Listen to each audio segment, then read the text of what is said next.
All right, hey guys, I am sharing just a quick and easy art project. I did this to share with my daughter's class while we are all stuck inside.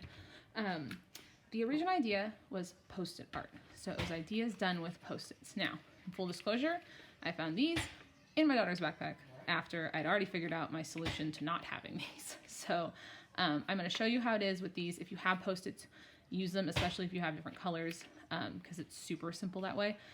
But I did not know I had these, so I started using cardstock because I have tons of cardstock. So if you want to use construction paper or regular paper, or even if you want to just paint printer paper or color printer paper and then cut that out, whatever you want. Paper doesn't really matter. It's fun if you have different colors, but it doesn't really matter.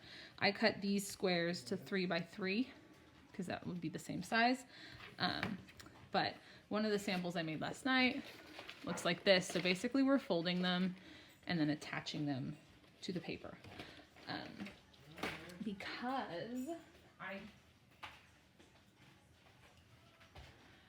I didn't have the sticky part of the Post-it, I just used a tape runner, but you could always use double-sided tape or glue sticks or whatever. I just have these, and these are amazing, just in for life. But if you're using, and you'll want one big piece of paper to do your project on. If you are using Post-its, you just take one off, and this sticky side, the sticky side being all down one side, you're going to fold in half. And so now this whole side's sticking to itself. So you fold half, but then you're going to peel those sticky sides back. So this is the sticky side, and then this is the sticky side. And that way you can use those sticky sides to stick it to your paper. So turn it this way, because that's where my light is. But yeah, so you use those, and then you can make various designs by putting them next to each other.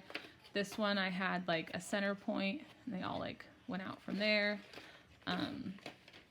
So it's pretty simple. So if you have Post-its, totally use Post-its. But before I found all these, cut all of the colors. I wanted to do a rainbow because I love a rainbow. So I'd already cut all and folded all of my colors. But again, you would do the paper just the same way, where you would fold in half, and then it's almost like the starting to a paper airplane, or like a very simple paper airplane. But that flat side is what goes down on the paper. So one more. For this one, I wanted to try a spiral type look, and then I'm going to do the colors in order. Because I did that first one, I found that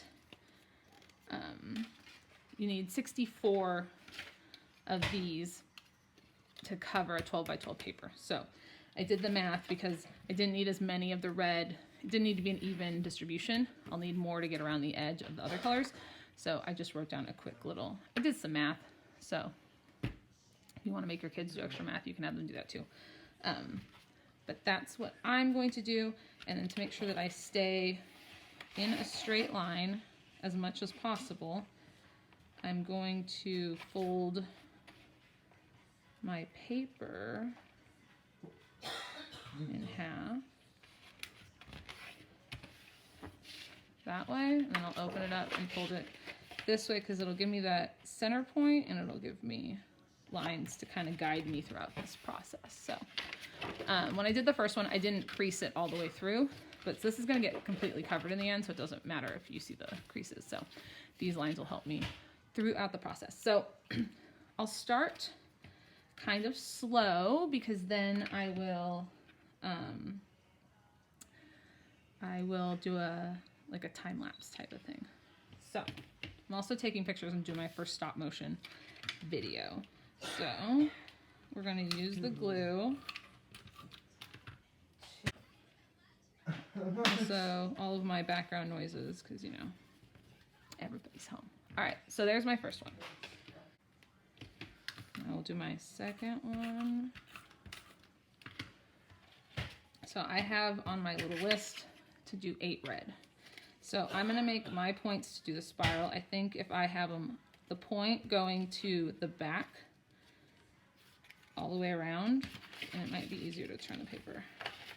So my point going to the back opening.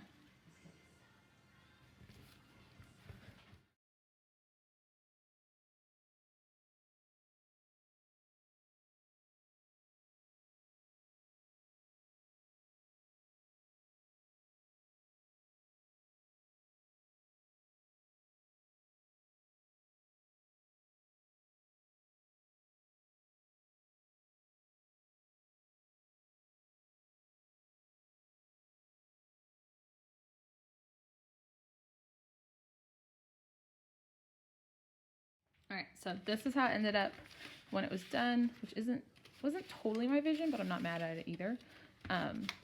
So that's okay. If it doesn't work out the way you want, you can always do it again.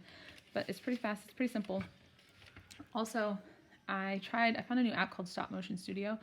So while I was going through it, hold on. Every time, well, look, I can tell you.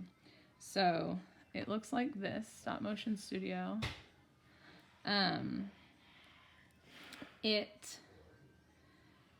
Every time I put one on, I took a picture, and so I can't really take the picture the way I was, but when you take a picture, the one before it, you have this little piece right here that you can move up.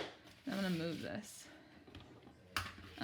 so you can almost see the shadow of the picture before, so you can make that as strong, or see, that would be my picture right now, but if I draw this up, I can see the shadow of the picture I just took, so I can kind of line it up. Ideally, I would put the phone on a stand like I have my iPad right now, but I have my iPad, so really I could have done 2, but I was trying to just do one thing, like for 2 purposes. If I'm still learning this my own self. So if we play this,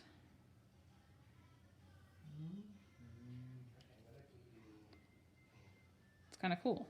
So your kids can play with this doing a ton of things too, but this is a good 2 birds, 1 stone thing. They can do an art project, and then for your kids that don't love so much the art projects, you can maybe rub them with this, and then they can do this with like Legos and, I mean, all kinds of other things, truthfully.